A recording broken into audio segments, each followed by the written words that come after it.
What's up, collectors? Welcome back to the channel. It is the beginning of the year. 2023 is upon us. Everybody is flocking to the gyms to get some workouts in and to the grocery stores to get some healthy food. But we're not here to talk about those resolutions. We're here to talk about our movie watching resolutions. I can't wait to hear what yours are. I've got quite a few, and I'm going to share them with you right now.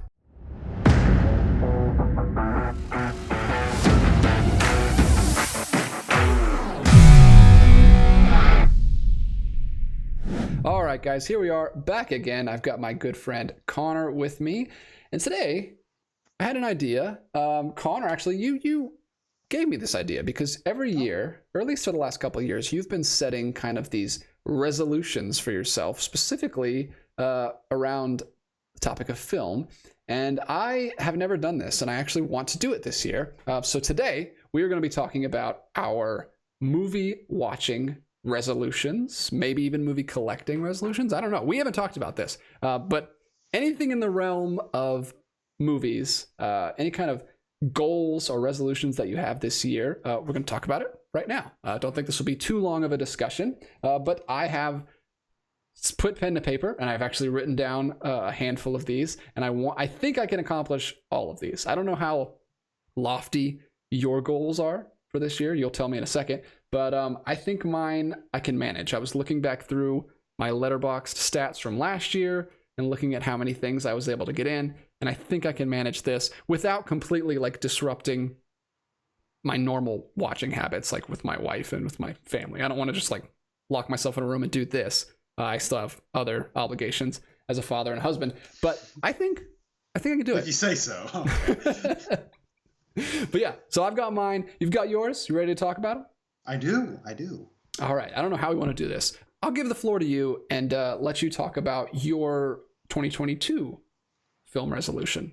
Yeah. So in 2021, I started doing this thing where I'm like, I want to start watching entire filmographies from filmmakers that have been blind spots for me. Maybe I've seen one or two of their movies that are important to me that I love, or maybe it's like I hear a lot of people speak highly about these filmmakers. So in 2021, I watched every Ridley Scott film, and at the time of that, he had 25 movies, and then at the end of that year, he put out 2. So at the end of that year, I'd seen all 27 of the movies he had made. And I know a lot of people are hot and cold on Ridley Scott. For a lot of people, he's kind of like the definition of a person who sort of lost it as he's gotten older. Yeah. But hey, then he makes The Martian or The Last Duel, and I can't complain. Right back on top. I would say Blade Runner is the only Ridley Scott film that I love, but I really grew to appreciate Ridley Scott as a filmmaker. Even his like lesser good stuff, I really found stuff to appreciate in the context of watching his filmography. Mm-hmm. And then last year, my favorite movie is Citizen Kane, and I realized it's the only Orson Welles film that I've seen. Yeah.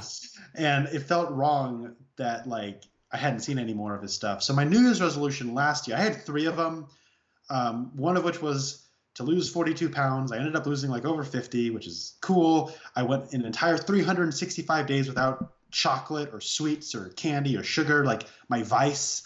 I went an entire year without that. I did not watch all 16 Orson Welles movies, though. Somehow I did. You did the harder things. I did something similar last year, and I watched through all of Wes Anderson's movies. I didn't watch them all last year, but I watched all the ones that I hadn't seen yet so that I could complete his filmography. And I also completed Guillermo del Toro's filmography until he put out another movie, and I still haven't seen Pinocchio yet. But I was actually watching all of his movies in preparation to watch Pinocchio, which I will do very shortly. And I'm looking forward to it because I love his stuff. So I finished those 2 directors last year. I have a new director filmography that I want to get through this year. But first, I'm gonna go with my 2 general resolutions that I think I can accomplish. I want to see at least 12 silent films this year. Ooh, one per month. I think I can get through 1 per month. I've only seen maybe a little bit more than that, 12, 13 silent films total now. But most of those have been the last couple of years since starting this channel. And I want to keep that going. I want to keep that momentum going. And I think I can get through 12. I own certainly more than that, especially all those Buster Keatons that I bought. I thought about going through all of Buster Keaton's. I thought about going through all of the Chaplins that I have, but I don't want to get burnt out by watching too much of the same filmmaker. So I'm just going to generally make it my goal to watch at least 12 silent films this year. And then also 50 foreign films. I think I can do that. Wow. Based on some of the other goals I have for this year, I think I can do that. I watched at least 48 foreign films last year because the breakdown only goes in Letterboxd like the top 12 or something. So it was like 14 French films, 10 Japanese films.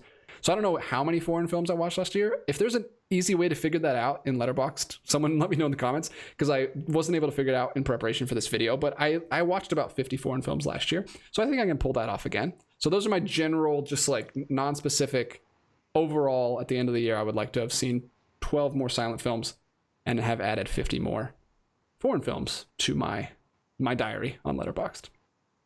Can I do it? Who knows? I think I can. Hopefully I can. What do you think? That's a great goal to have, man. I wish I would have thought of that. That's really cool. Well, you can take it. We can steal each other's. No, that's a great challenge. Yeah, that's awesome. Yeah, those are just ones that I'm going to keep in the back of my mind while I'm getting into my more specific ones. But I'll let you talk about one of yours real quick. We'll go back and forth. So my filmmaker that I'm going to try to like get through all of their work, like Ridley Scott, this person is still alive and still making movies. Actually, the reason why I actually picked Orson Welles, one of the criteria was because, well, he's dead. He has a finite amount of films. Mm-hmm. A lot of his stuff, two of his films were posthumously released because he was just a mad scientist always working on stuff, even when he died. But this is one who is still working, and it's Steven Spielberg. Ooh. I have owned every Steven Spielberg film for years because I've always figured I'd do this at some point, and then I never have. I've seen about half of his movies, I think. Obviously, I've seen all the Indiana Jones films. I've seen Duel. I've seen Jaws. But I've seen E.T. But I've not seen some of like his most beloved, important work. Like I've not seen Schindler's List. I've not seen Close Encounters. Oh, it's great. I love Close Encounters. Exactly. Like and so he hasn't seen Jurassic Park. Oh, I've seen Jurassic Park. Don't you worry there. But there is stuff that I really want to dig into because he's one of those guys who really changed the game. Changed the game probably so much so that like we haven't moved past him. Like I don't want to like put this film down because I liked it, but when I watched Nope, I realized it's kind of alarming how little the film, like the blockbuster film form, has progressed since Jaws. Like it hasn't progressed at all. Like we're still just making Jaws. Every time we have a blockbuster, it's just Jaws, which is the first blockbuster. Like it was crazy because I just rewatched Jaws and then like 2 weeks later I watched Nope and I was like, this is in a lot of ways just Jaws. And so I thought that was interesting. So I wanna like study Spielberg because I feel like because his style has become so ubiquitous, he's become such the established order that I take him for granted, and I want to really study him and really learn to appreciate him the way I grew to appreciate Ridley Scott. So that's my filmmaker focus right now. That's a pretty big challenge. That's a lot of movies, but there's a lot of variety. That's the thing about Spielberg. At least you'll have a good mix to watch it this year. That's interesting. That's a perfect lead into my filmmaker. A couple filmmakers I want to jump into this year. The first one that I will be doing, I have this set. That was the big thing. Is like I have all this stuff that I haven't seen, and I want to really do better about that this year. And I want to get through Jacques Tati. I was thinking about a director that I wanted to do a full filmography, like you've done. Like I said, I did Wes Anderson and I did Guillermo del Toro, and those both only have about 10 films. He has 11 now, but so those are manageable. So I didn't want to jump in the deep end right away like you did and go with like a filmmaker that has like 30 films. So I'm going to go with Jacques Tati. This is small, it's manageable. I have this nice, compact, very complete, very exhaustive. It even has his shorts, which I will probably check out too. And we both watched Monsieur Hulot's Holiday last year and did a discussion video about it on the channel. And we both really enjoyed it. So I want to see more of his stuff. And I picked this up last year. I have this nice set. There's no reason not to. So I am going to tackle Jacques Tati this year. I'm going to try to get through all of that. I think I can do that. Another filmmaker that I want to jump into this year, I want to watch Victor Erice's 2 films in preparation for the release of his new film. It's called Cerrar los Ojos. It's supposed to be coming out in 2023. Supposed to be released this year. That's what IMDb said. Hopefully that stays on the schedule. But I'm going to watch The Spirit of the Beehive and El Sur this year, which I picked up. So I want to watch these 2. These are his 2 feature narrative films. I know he's directed like some other vignettes in bigger films, and documentaries and stuff. But I think these are his 2 big ones. So not like a big commitment or anything, but I do want to get a sense of his style, because Guillermo del Toro was greatly influenced by this director, and I love del Toro's stuff. And I want to check these 2 out, and hopefully his 3rd film will come out this year, and I can check that one out too. So that is Victor Erice. And then I have one other director, because I'm a crazy person, and I wanted to include something that I didn't own. I love the Criterion Channel. You have the Criterion Channel, sir. And I know probably a lot of you in the comments do. If you don't have it, check it out. It's a great streaming service. There's this really cool thing that they do on there called collections. They have these collections on there. Some of them are just like a theme. Like there's a Christmas, Blue Christmas is one of them, and has a lot of sad Christmas movies. I watched through that one a couple years ago. Last year I watched through the Fairy Tales one. So I'm going to do another one of those. And this one happens to be a director that just dropped in January. They just dropped this collection. It is Abbas Kiarostami's childhood films. It is an Iranian director. And looking at my stats from last year, I didn't watch any Iranian films. So I'm going to jump in. This is Taste of Cherry director. Are you familiar? Yes.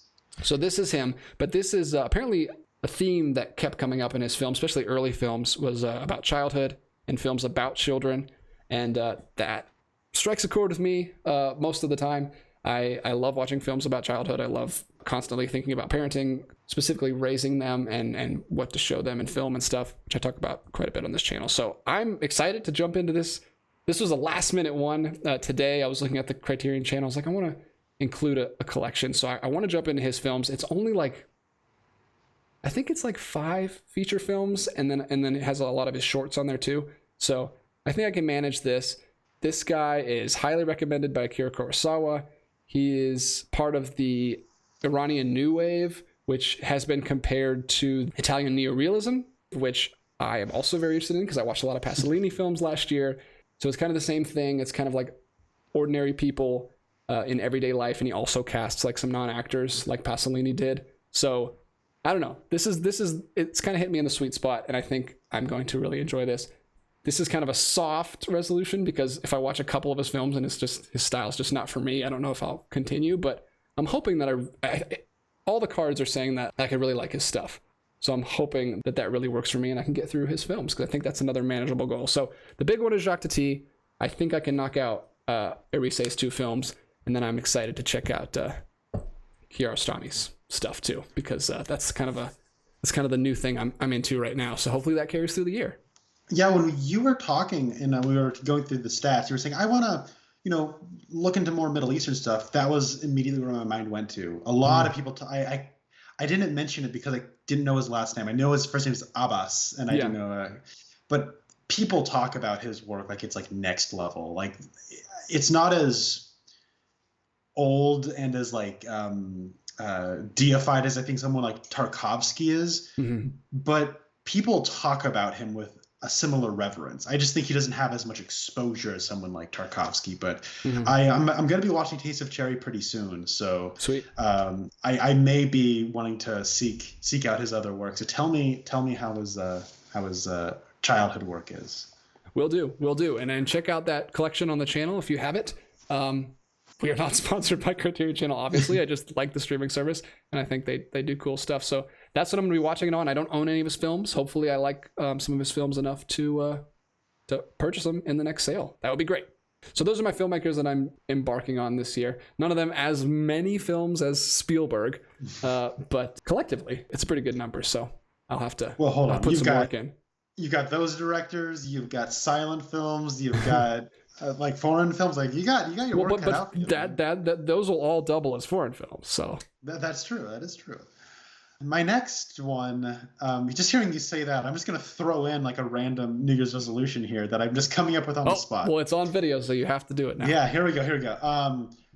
So I watched a few years back Dario Argento's Suspiria, and I thought it was okay.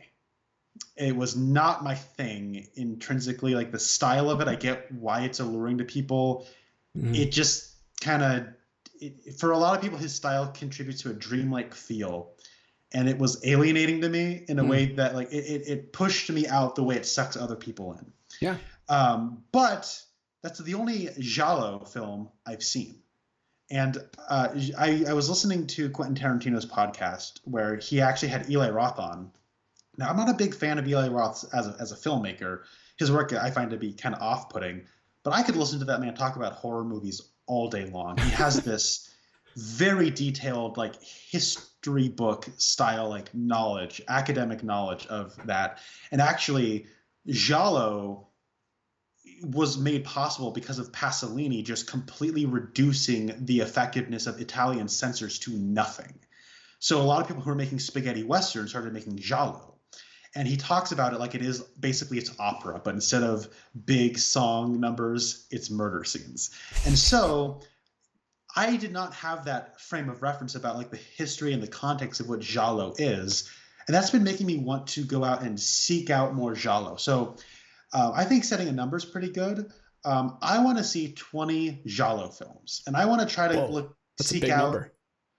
You know, I think especially in October, I could knock out quite a bit. I can make this a very Giallo October. Giallo-October. Giallo-October. Doesn't really work. Hey, you know, if you put on an Italian accent that's really thick, I think you can get away with it. But yeah, I want to look out, you know, some Argento, obviously, but I want to seek out other filmmakers that, you know, are maybe not that are maybe a little bit more obscure, maybe a little bit more niche. Arrow actually. I was going to say Arrow has a lot of that stuff. They put out 3, and I think they're getting ready to put out a 4th Essential Giallo box set that apparently has more of the more obscure, harder to get your hands on stuff that I'd like to get to look at on top of the Argento stuff. Like I want to see Deep Red. I want to rewatch Suspiria. I want to watch some of that stuff too. So that's my second one that I'm throwing in there. Sweet. All right. I have kind of a third section here. So my first section was just general. My second section was kind of directors. This section is, like I said, my other responsibilities. I want to hit some family goals this year. I want to, like I said, start watching more things that I own here. And I've actually done an unboxing of this on this channel, and I still haven't got around to it. And I really want to.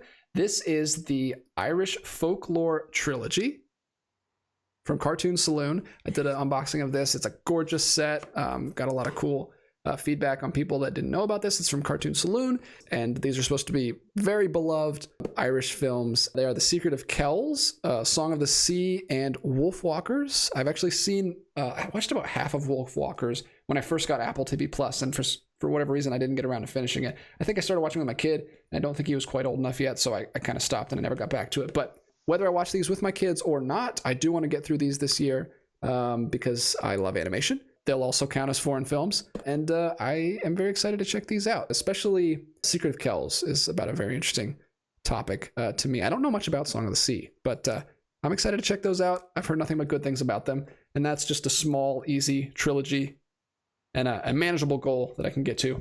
The last one here that I have, I've been watching a lot, really getting into 20s and 30s and 40s cartoon shorts, animated shorts, whether they're Disney shorts or Warner Brothers or even other companies. I've been watching a lot of Fleischer stuff. My son, when he was like 2 or 3, really got into Popeye. So he watched a lot of Popeye shorts. So, and one of the things I've been buying, I haven't done a video about him yet, but I would like to, is I've been buying up all of the Walt Disney Treasures DVD sets that they released in the early 2000s that have all of the really old shorts on there that are not available on Disney Plus. They only have like a handful on Disney Plus, which is really sad that they have all this content they're not using. But my favorite of those is not necessarily the ones with Mickey and Donald and Goofy and all that, but the Silly Symphonies series, which is a ongoing series of shorts, some of them fairy tales, some of them just all new ideas that are all set to music. So I bought both of these. The second one was actually very pricey because it's really hard to get your hands on eBay. This is the Walt Disney Treasures Silly Symphonies Volume 1. And this is Volume 2. So on the front, you've got the Ugly Duckling short. And then this one, you've got Little Hiawatha. I don't know if you know anything about these, Connor, but these are introduced by... Leonard Maltin? Leonard, yes. Thank you. These are introduced by Leonard Maltin. Every time you put one of these discs in, Leonard Maltin pops up and says, "Hi, I'm Leonard Maltin." And then he like gives you a little background on what you're about to watch.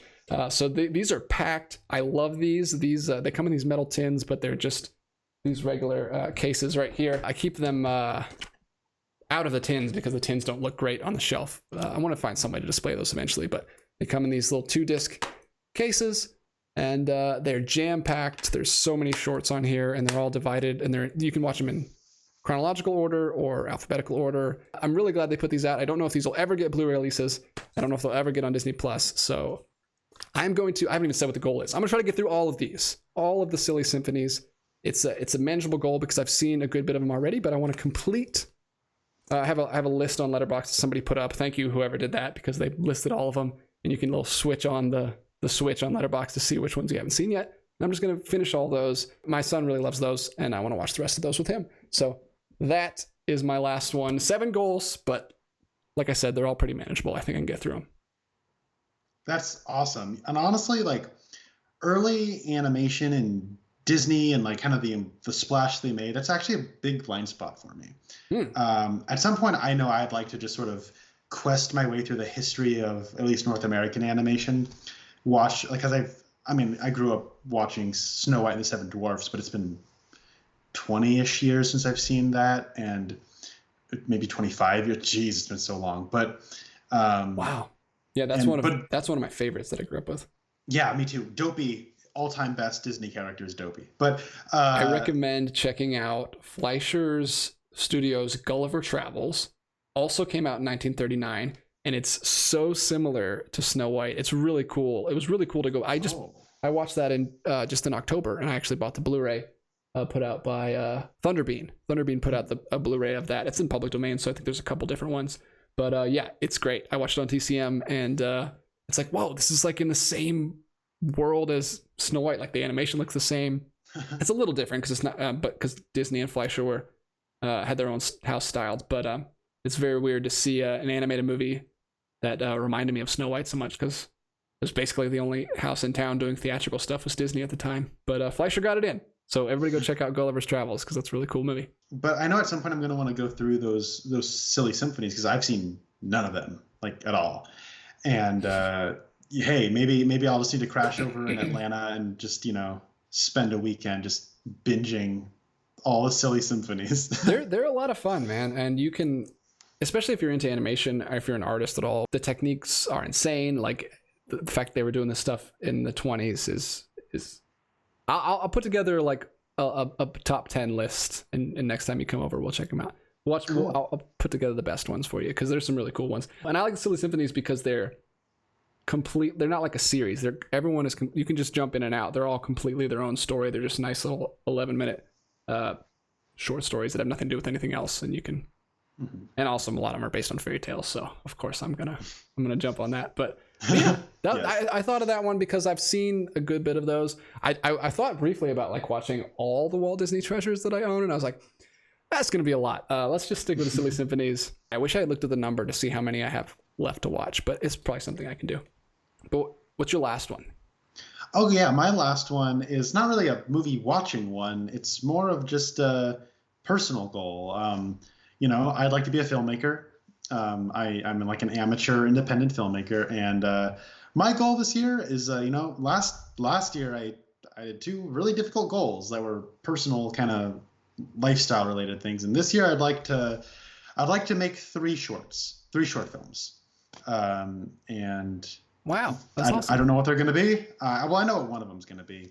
But I don't know exactly what they're going to look like right now. But I just want to make 3 short films and maybe put them up on YouTube. But we'll see how it goes. Well, I'll be sure to have you on the channel and point people over to the channel when you get those out, because I think you have one in the can filmed, right?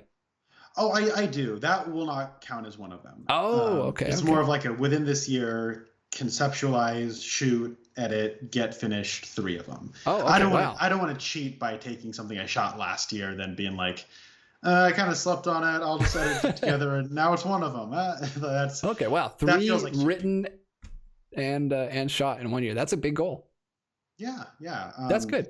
That's kind of my goal too, is to watch less content and make more content. Like, I still got to watch movies because that is my content, but I want to watch less YouTube. I watch a lot of YouTube, and I should be making content instead of watching content, because I think it's better for my brain and it's probably better for me overall. So hopefully I can put out more content on this channel. But yeah. Well, no, I love the stuff that you do here. I mean, I'm obviously partial because I crash the joint a lot, but absolutely. You're welcome anytime. It's so much easier to just want to have someone to talk to about this stuff. This video would have been very hard to just talk about my goals by myself, but bouncing off you, it's been great. And I was very interested to see what yours are. Yeah, I mean, it's weird because growing up, everyone's like, New Year's resolutions, no one sticks to them. And they're silly, and people for the source of stress for a lot of people. And I get that. Everyone's different, right? Or at least everyone has the potential to be different. And I found out recently, I'm a guy who needs a New Year's resolution. You respond well to it. It's weird. It's kind of arbitrary, but like, honestly, the sort of weird willpower against myself, it motivates me in a way that few things really do. The whole new beginnings craps, I guess it works on me somehow. But anyways, yeah, no. So thanks for drafting up some New Year's resolutions and setting up goals, and we'll see. Maybe in a year we'll see how we did. Have a little report card. Yeah, exactly. It's gonna be cool to have this on video because we can touch base throughout the year and like, hey, have you watched your silent film for this month? You got to do one each month. Or like, hey, how you doing on that Jacques Tati box set? So I'm happy with the ones I've chosen. I think I can get through them, and I try to choose things that, like, were on my radar already, and that I would have got to throughout the year a little bit anyway. But like you said, putting that little extra bit of motivation to complete it, I think is going to help. So I'm excited. I don't think they're cheesy. I think it'll be great. Let us know in the comments what you guys are thinking about. Maybe you do want to write up some specific goals for yourself, but if not, just write what you've been into lately and what you think you're gonna get around to this year, and I'll read the comments. No matter how specific or vague they are, because I'm interested to talk to you guys about this topic. Those are our resolutions for the year. And like I said, we'll touch base throughout the year. Welcome to 2023. We'll see how it goes. I'm still going to be putting out videos on this channel, and I hope you enjoy them. And we'll see you back real soon for one of those videos in the near future. Thanks again, Connor. Bye, guys. Thank you.